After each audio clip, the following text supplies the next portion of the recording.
Selamat malam teman-teman semuanya. Kembali lagi bersama aku Brando di channel Winda Basudara di horor berkualitas di atas jam, bukan 9 malam melainkan 10 malam. Yang udah berarti pastinya di atas jam 10 malam lebih serem dan lebih serius dan lebih nggak boleh bocil nonton. So, bocil di bawah 18 tahun jangan nonton ya. Dan ini teman-teman sekalian, horor ada bahasa Indonesia. Kurdi. Kurdi itu apa? Kurdi itu bahasa Indonesia ya? Lobotomi. Lobotomi frontal adalah jenis operasi otak kuno dan kontroversial yang digunakan terutama antara tahun 1930-an dan 1950-an untuk mengobati penyakit mental berat dengan memotong atau merusak koneksi di lobul frontal otak yang mengendalikan kepribadian, emosi, dan pengambilan keputusan. Operasi ini diperkenalkan oleh Antonio Ega Muniz dan kemudian dipromosikan secara luas di Amerika Serikat oleh Walter Freeman, yang bahkan mengembangkan metode primitif yang dikenal sebagai penusuk. Meskipun prosedur ini terkadang membuat pasien lebih tenang, seringkali menyebabkan efek samping serius dan permanen seperti hilangnya kepribadian, mati rasa emosional, masalah ingatan, dan penurunan fungsi mental. Seperti otak tuh kayak ditusuk, dirodok-rodok. Bocil absen, tar dulu absen, lagi story, apa sih bocil absen, caper banget. Kebenaran selalu datang dengan harga, tapi terkadang harga keheningan bahkan lebih tinggi. James adalah seorang jurnalis lepas yang telah bertahun-tahun mengejar ketenaran di halaman-halaman putih laporannya. Tetapi hidup tidak berjalan sesuai rencana. Keuangannya telah runtuh dan sekarang ia hanya selangkah lagi dari kegagalan total. Di tengah keputusan ini, seorang teman gila baru mulai udah baca banyak banget loh.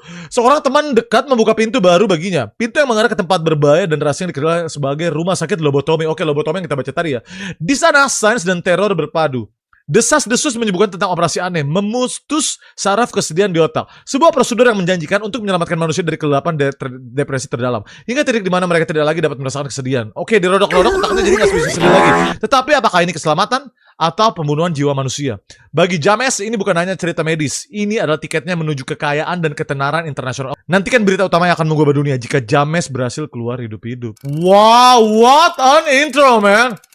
That's a W intro text di awal, bahkan sebelum menu lobby new gamenya ya. Welcome buat teman-teman yang nonton live dan teman-teman yang nonton replay di Lobotomi berdasarkan kisah nyata. Sebelum kita mulai, kita absen dulu. Let's go absen. Bang, ini udah malam banget, besok gue sekolah. Hening banget ini rumah. Dia terlihat sangat lelah karena dia bekerja hingga pagi hari lagi. Siapa itu istri gua? Istriku, aku pergi dulu ya. Ini demi karir kita, demi karirku dan demi membeli rumah yang baru dan juga masa depan kita. Tempat ini jauh lebih besar dari yang saya bayangkan. Dan udaranya pun bau sangat tidak sedap. William, di mana? Belum juga datang. Baiklah, biar saya tidak buang waktu dan saya akan melihat-lihat sendiri di balik pintu sampai dia tiba. Oke, kita shaky dulu. Bukti dari masa lalu.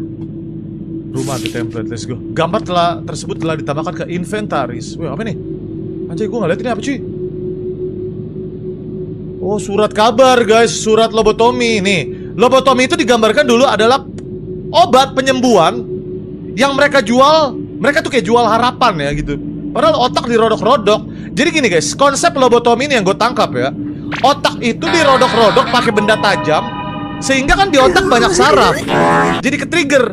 Jadi itu kayak ngehilangin rasa emosi kita, rasa sedih kita. Kayak kita jadi kayak nggak ada perasaan, nggak ada dendam. Jadi kalau lagi sedih, lu dirodok-rodok otaknya, lu nggak sedih lagi. Tapi itu kan manipulasi dan itu malpraktek guys ya.